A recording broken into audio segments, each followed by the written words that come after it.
It is Friday, July 24, 2026. U.S. Central Command continues nightly strikes against Iran to protect shipping in the Strait of Hormuz. Secretary of State Rubio wraps a multi-nation diplomatic swing through Manila.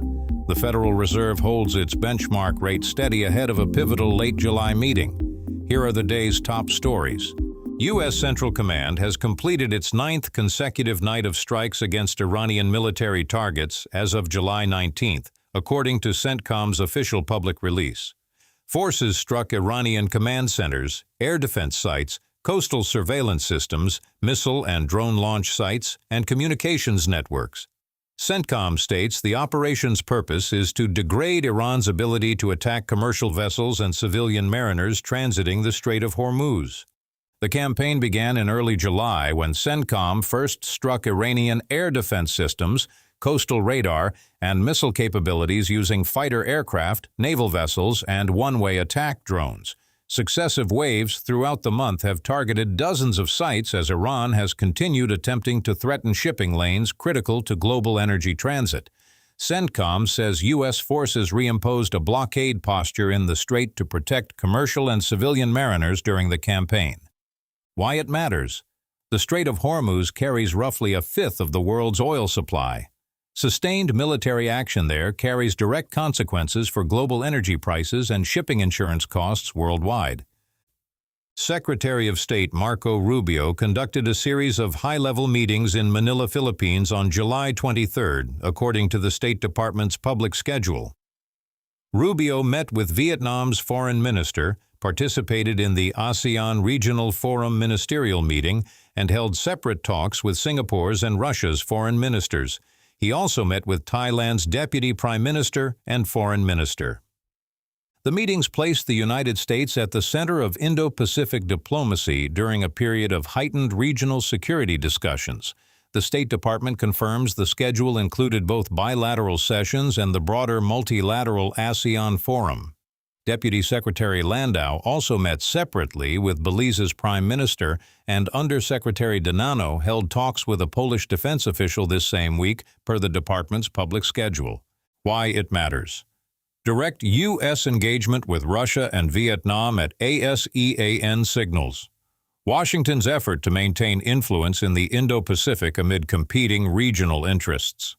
The Federal Reserve's Federal Open Market Committee held the federal funds rate at 3.50 to 3.75% following its June 16th to 17th meeting, according to the Fed's official statement. The committee reaffirmed its commitment to a 2% inflation target as measured by personal consumption expenditures. Governor Lisa Cook stated on July 15th that persistently elevated inflation imposes an unacceptable burden on American families.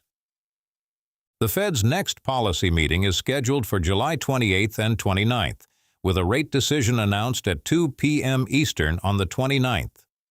Fed Chair Kevin Warsh testified before the House Financial Services Committee on July 14th, and the Fed's July Monetary Policy Report to Congress reaffirmed the committee's dual mandate of maximum employment and price stability. Why it matters. The hold signals the Fed is balancing persistent inflation concerns against employment stability, with markets watching next week's meeting closely for any shift. The White House Office of Science and Technology Policy released a report titled Science: A New Golden Age this month, according to the official White House release. OSTP Director Michael Kratsios describes it as the first comprehensive rethinking of the U.S. science and technology enterprise in over 80 years. It was accompanied by a fiscal year 2028 R&D priorities memorandum from OMB Director Russ Vought. The report calls for federal R&D agencies to submit implementation action plans within 90 days. Named initiatives include the Genesis mission to expand AI-driven research, a new quantum computing initiative, commercial fusion power demonstration by the mid-2030s, and a crewed lunar return. The White House says the report is intended to position the United States to lead the AI-driven scientific revolution over the next century. Why it matters. The policy sets federal science funding priorities for years to come, shaping how billions in R&D dollars are allocated across AI, quantum computing, and space programs.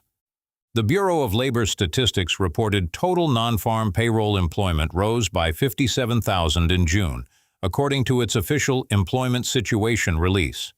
The unemployment rate held at 4.2%, changing little from the prior month. BLS also reported job openings were unchanged at 7.6 million in May, per its Job Openings and Labor Turnover Survey. The modest payroll gain continues a trend of slower hiring in 2026 compared to prior years, even as the unemployment rate remains near historic lows.